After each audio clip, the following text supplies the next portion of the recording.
यहाँलाई नेपाल खबरमा स्वागत छ। धन्यवाद। राजनीति छोडेर चाहिँ खेतपातीतिर पनि लाग्नुभयो होइन, पुनः राजनीतिमा चाहिँ कसरी फर्कनु भयो चाहिँ? यसो भयो पोलिटिक्समा चाहिँ म अब भनौँ न सक्रिय पोलिटिक्समा चाहिँ 65 सालदेखि, त्योभन्दा अगाडि एज चलचित्रकर्मीको रूपमा तटस्थै रहेँ। 65 सालदेखि चाहिँ माओवादी तत्कालीन माओवादीमा समाविष्ट भएर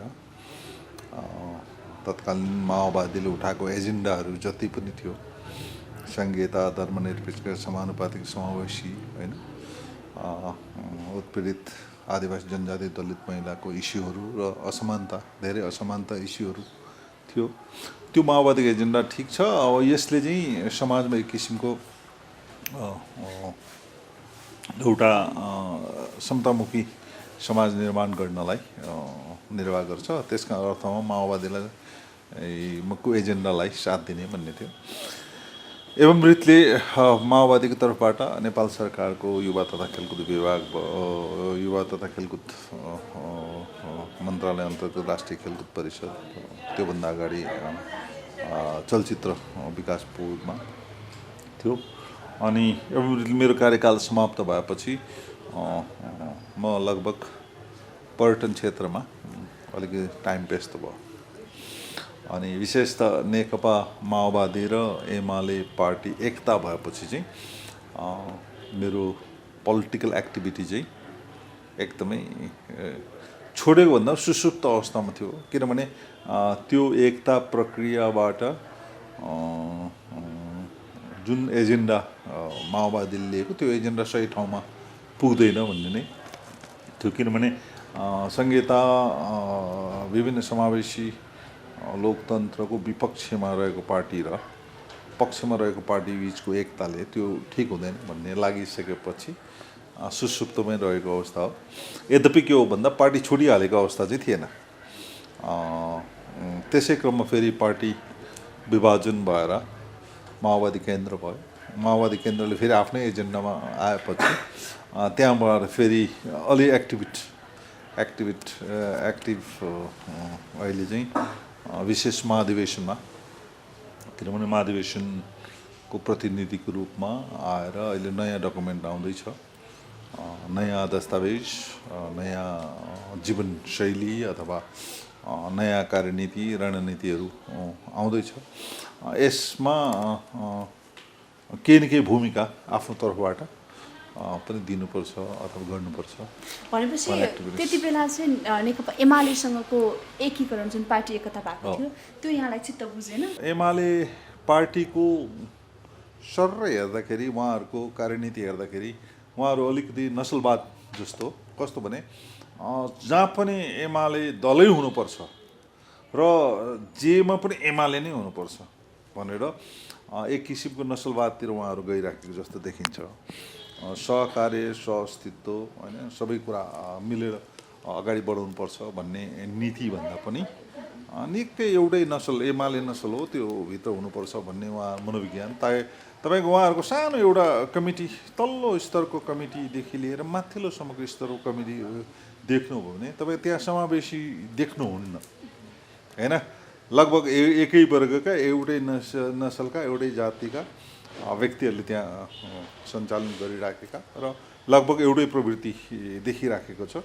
वेरेज माओवादीमा के हो देख्नुहुन्छ, माओवादीभित्र तपाईँले हेर्नुपर्दा सिङ्गो देश देखिन्छ त्यहाँ होइन, आदिवासी जनजाति, दलित, महिला, उत्पीडित वर्ग, क्षेत्र होइन देखिन्छ। त्यस कारण त्यो दुईटाको मिलन रणनीतिक रूपमा भोटको पोलिटिक्सको हिसाबले त त्यो ठिकै होला, नारा जे भए पनि होइन, बृहत भनौँ न तपाईँको कम्युनिस्ट एकता भनेर नारा लगाए पनि त्यो रणनीतिक रूपमा भोट लिने कुराको विषय र सत्तामा पुग्ने विषय चाहिँ हो त्यो भन्ने मलाई लागेको कारणले गर्दाखेरि त्यो कि या त एमाले नै भएर जानुपर्ने हुनुपर्थ्यो या त माओवादी भएर जानुपर्ने हुन्छ होइन।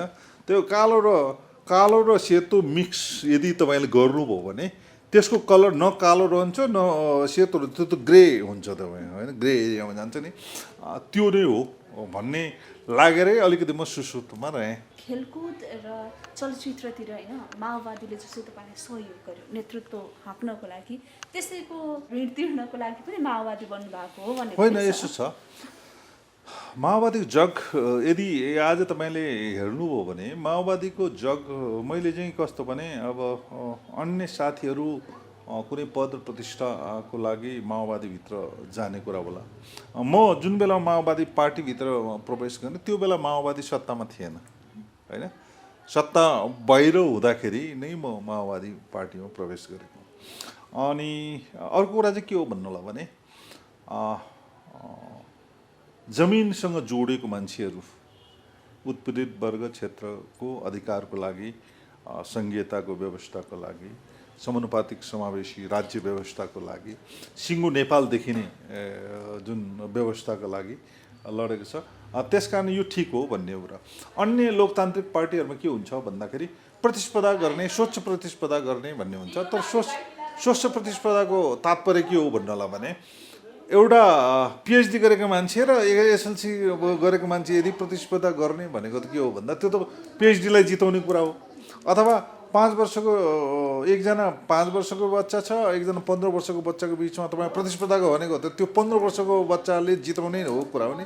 त्यस कारणले अन्य लोकतान्त्रिक प्रतिस्पर्धाको जुन बाटो छ, प्रतिस्पर्धा हुनै पर्यो। तर कहाँनिर हुनु पर्यो भन्दा 15 वर्षको बच्चीसँग 15 वर्षको प्रतिस्पर्धा हुनु पर्यो, 5 को प्रतिस्पर्धा हुनु पर्यो भन्ने मूल्य मान्यता।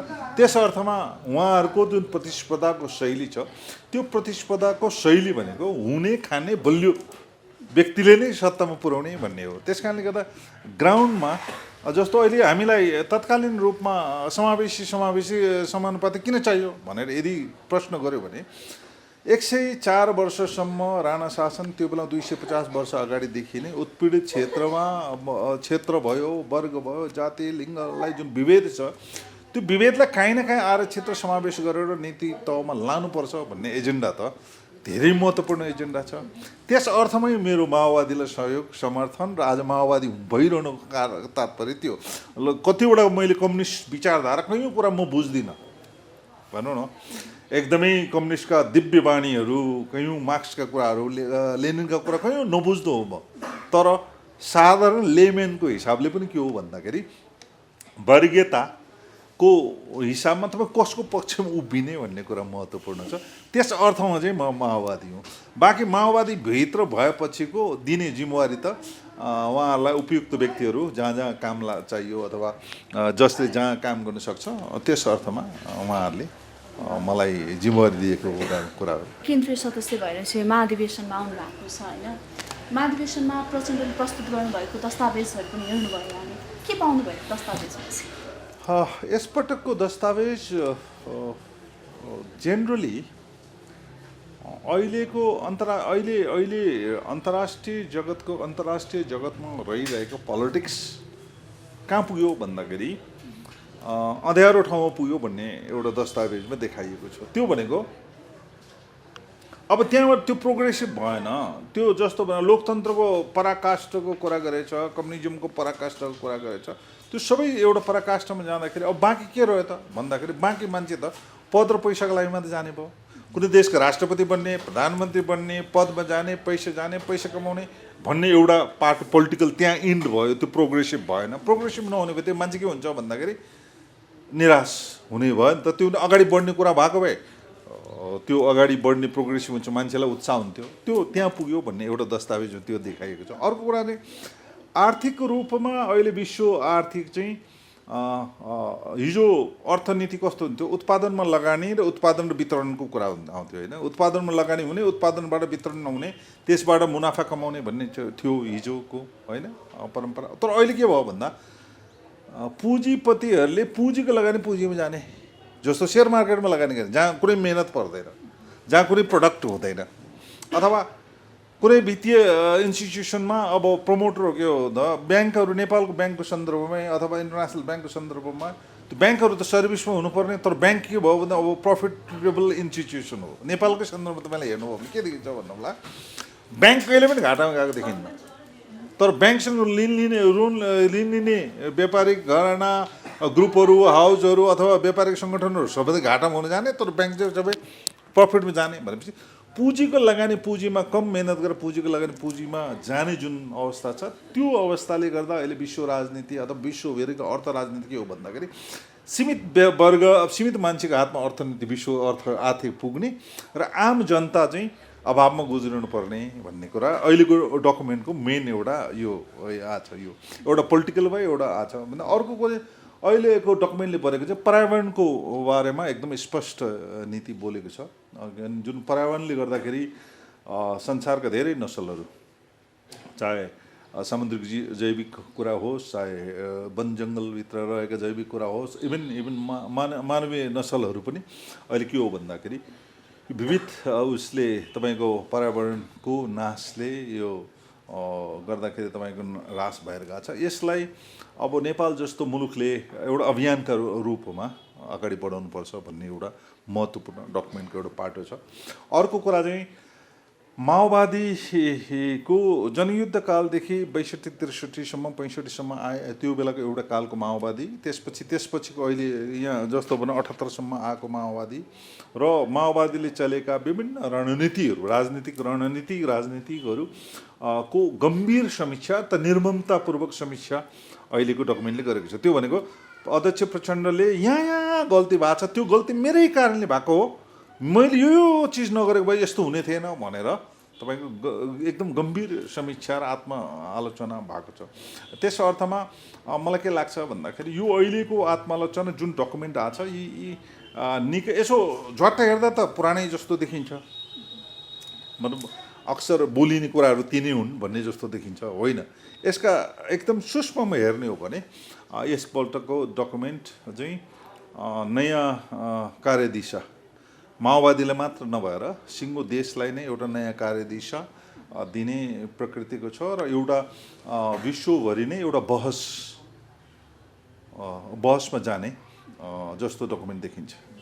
अब अध्यक्ष प्रचण्ड आफैले नै होइन, अब अहिले चाहिँ जनतासँगको हाम्रो जुन सम्बन्ध थियो त्यो टुटिसकेको छ, हामी अहिले फरक भइसकेका छौँ भनेर भनिरहँदाखेरि तपाईँले चाहिँ माओवादीको मूल्याङ्कन चाहिँ कसरी गर्नुभएको छ? यसो छ, किनभने जनमत भनेको चाहिँ कस्तो हुन्छ, जनमत जहिले पनि सिफ्ट हुन्छ, हेर्नुहोस्, जनमत जहिले पनि एकै ठाउँमा स्ट्याग्नेन्ट रहँदैन कि। जनताको आवश्यकता, जनतालाई लागेको कुरा यदि गरेन भन्यो भने त त्यो जनताबाट एकदम आलोचित हुँदै जाने, उपेक्षित हुँदै जाने हुन्छ। र अहिले के छ भन्दा यो नयाँ डकुमेन्ट र अर्को महत्त्वपूर्ण पाटो चाहिँ अहिले माओवादीले ल्याएको विधान, अन्तरिम विधानमा जुन अभ्यास हामीले गऱ्यौँ त्यो विधान पारित हुने कुरा पनि छ, जुन विधानमा तपाईँको 35% महिला अनिवार्य, 20% युवा अनिवार्य, त्यस्तै 5% मुस्लिम अनिवार्य र के अरे 16% तपाईँको दलित अनिवार्य, अनि प्लस विभिन्न क्लस्टर वाइज आदिवासी जनजाति, दलित उत्पीडित क्षेत्रका सबै क्लस्टर वाइज जाँदाखेरि त माओवादीको 279 अथवा 300 को केन्द्रीय समिति के हुने भयो भन्दा जम्मा 156 मात्र खुल्ला हुने भयो। भन्दाखेरि यो डकुमेन्टले के देखाउँछ भन्दाखेरि सम्पूर्ण देशका सबै वर्ग क्षेत्रका समाविष्ट हुने विधान अहिले जुन अभ्यासमा ल्याइराखेको छ, यो विधान पारित गर्दाखेरि त के देखिन्छ भन्दा यो विधानले त सिङ्गो देश बोल्ने भयो। त्यस अर्थमा के हुन्छ, अब यो माओवादी ल्याउने डकुमेन्ट आउने बित्तिकै के हुन्छ, अन्य दलले पनि आफ्नो विधान त फेरि के हो, अन्य दलमा पनि विभिन्न जनता त नागरिकले खोज्ने भयो नि त त्यो। त्यस कारणले के भन्दा यो माओवादीको डकुमेन्टले लिड गरेका जुन एजेन्डा छ, यो चाहिँ अन्य दलमा पुग्दाखेरि पनि के हो भन्नलाई पनि अन्य दलले पनि परिवर्तन हुनुपर्ने र नेपालको एक किसिमको संरचना, पार्टीगत संरचना नै परिवर्तन हुने, माओवादीभित्र त हुन्छ हुने नै भइहाल्यो, अन्य दलमा पनि त्यो परिवर्तन हुने सम्भावनाहरू छ। त्यस अर्थमा पनि यो अब माओवादीको डकुमेन्ट र माओवादीले अभ्यास गरेको र इभन उत्साह चाहिँ कहाँ छ भन्दा मलाई अब 8 लाख सदस्य अहिले भएको छ, होइन तपाईँ। योभन्दा अगाडि हामी कति 8 लाख सदस्य भएको छैन। अझै यो डकुमेन्ट आएपछि अथवा यो विभिन्न आएपछि अझै थप उत्साह चाहिँ जनतामा जाने। अनि मलाई के लाग्छ भन्दा यो डकुमेन्ट र अहिलेको दस्तावेज पारित भएपछि सबै माओवादी कार्यकर्ता भनौँ अथवा नेताहरू भनौँ र सिङ्गो सदस्यहरूले चाहिँ आचार संहिताको कुरा एकदम जोड उठेको छ।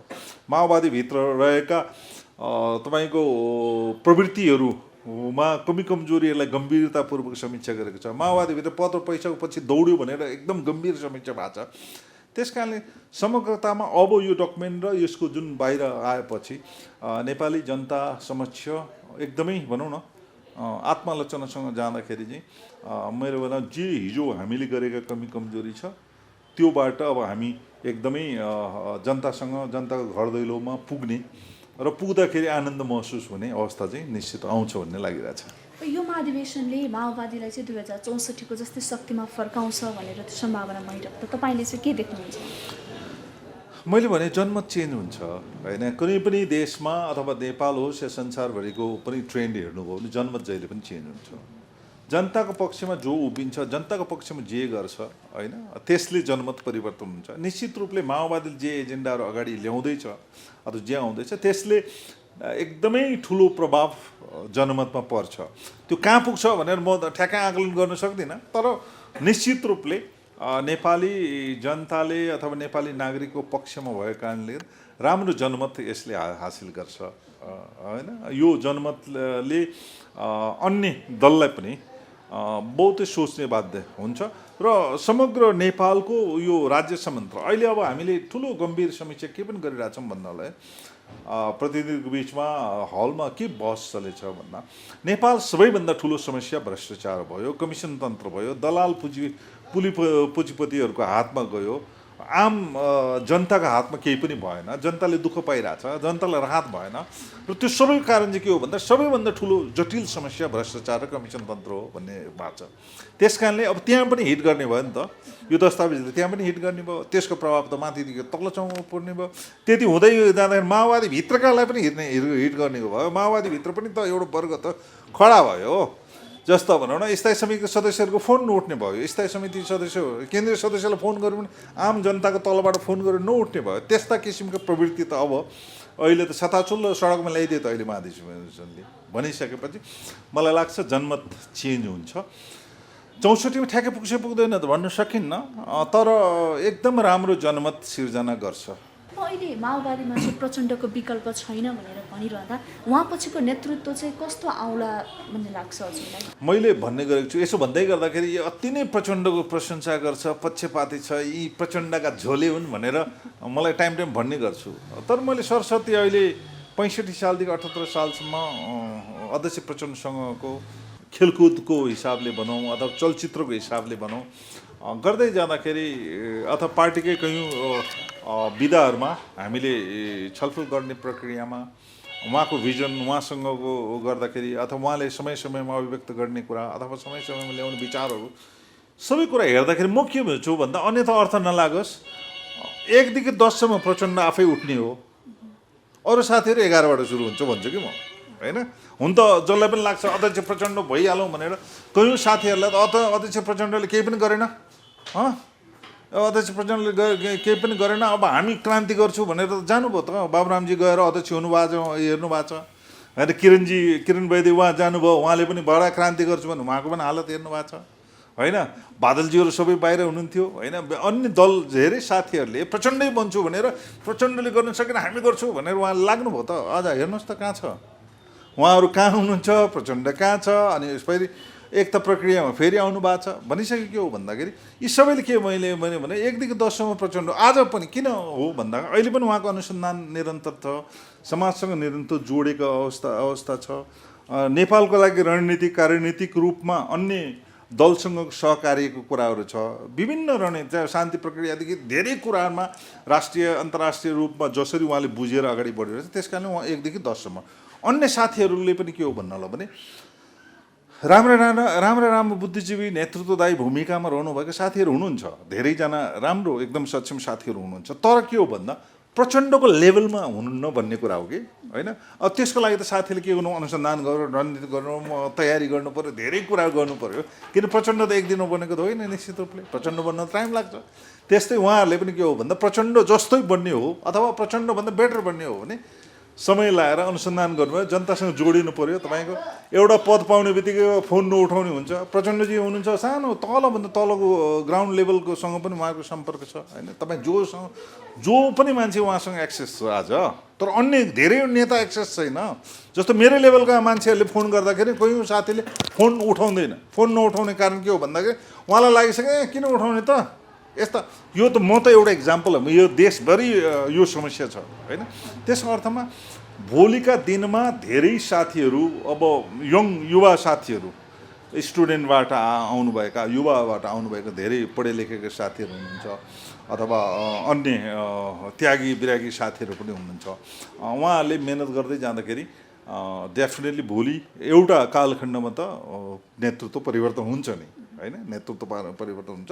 त अहिले मेरो चाहिँ रिक्वेस्ट के हो तपाईँको मिडियाबाट, अहिले हतार नगर्नुहोस्। कुनै पनि साथीले अहिले प्रचण्डको ठाउँ लिन्छु अथवा अध्यक्ष भन्छ, अध्यक्ष ल तपाईँलाई दियो त के गर्नुहुन्छ त, अध्यक्ष त अरू पार्टीमा गएर अध्यक्ष त हुनुभयो त, के गर्नुभयो त? 5-7 वर्ष त उहाँले एकदमै एक्सपेरिमेन्ट गर्नुभयो आफैलाई, तर केही भएन त, केही त भएन होइन। आखिर कहाँ आइपुग्यो भन्दा कुरा त ती फेरि चुलोमै आइपुग्छ भन्छ नि तपाईँको, त्यो अवस्था छ आजको वर्तमान। भोलि इट क्यान बी चेन्ज, भोलि चेन्ज हुनसक्छ। तपाईँ आफै चाहिँ केन्द्रमा आउने सम्भावना चाहिँ कतिको छ?